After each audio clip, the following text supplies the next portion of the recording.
And from one shipstorm to another, it was exactly 43 years ago today, the Israeli military attacked and killed more than 30 men on board a research vessel. But this time the casualties weren't a smorgasbord of people from all over the world.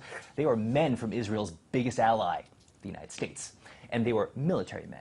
Here to join us, RT's Jehan Hafiz. Jehan, take it away.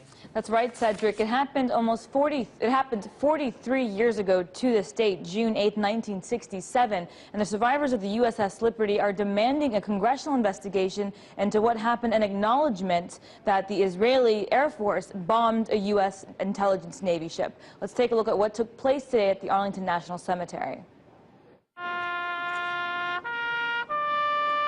Still betrayed by our government and for the cover-up, and the Israeli government for covering it up. Before Israeli commandos shot 9 peace activists to death aboard the Mavi Marmara, 34 American military men were killed by Israeli jet fighter planes. It happened in 1967 during the Six-Day War, and it became an event these men and women would live with for the rest of their lives. This is usually the scene of sorrow and pain, and amongst these headstones is a hidden chapter in American history. And every year, the survivors of the USS Liberty and the family members of the victims come here to commemorate the tragic events that took place 43 years ago. It's an honor for me to get a chance to honor them at least once a year.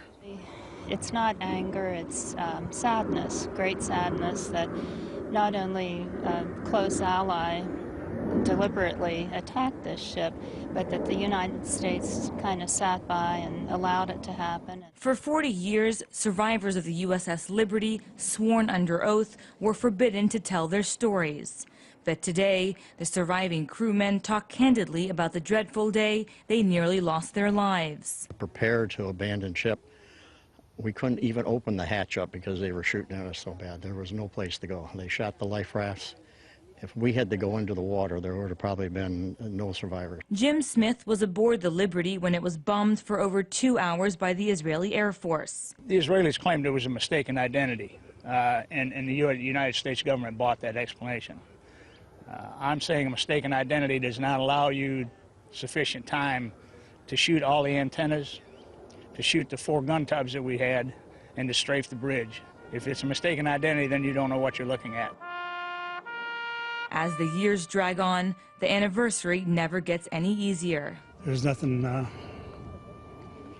medicine, booze, nothing takes it away. It's just something you have to live with. The tale of the USS Liberty became a story of courage and betrayal, a gaping wound eating away at the survivors.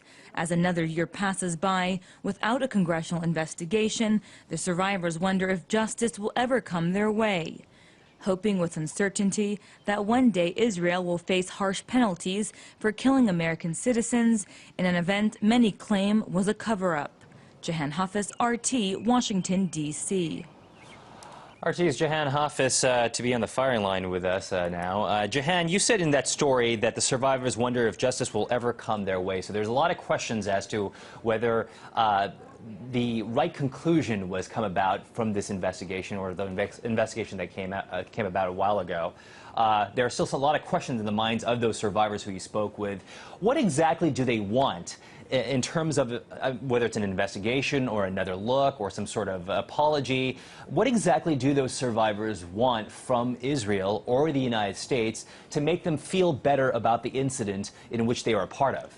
Well, they want a bit of everything you just mentioned. They definitely want an apology, but they want a thorough congressional investigation. The one that did take place a couple of decades ago did come out to be a farce. It was led by John McCain's father, Colonel John McCain, and essentially all evidence was thrown out. And in fact, a lot of the people I interviewed in that story were threatened by that same interrogation team, or the group that was looking into it, to keep their stories to themselves. But, you know, aside from that, they would like a chapter in history books. A lot of Americans do not know what happened to these men in 1967. They don't know that that Israeli jet fighter planes attacked an American ship, and as I mentioned in the package, in the story, it was 2 hours of bombardment of a torpedo. And the survivors say that there were American flags flying. So there's a lot of details, and there's still a lot of survivors to this, and as you saw, they're aged aging. So when they die, the witnesses are gone, and they want their story to live on. They want acknowledgement, and that's why they were at the Arlington National Cemetery today,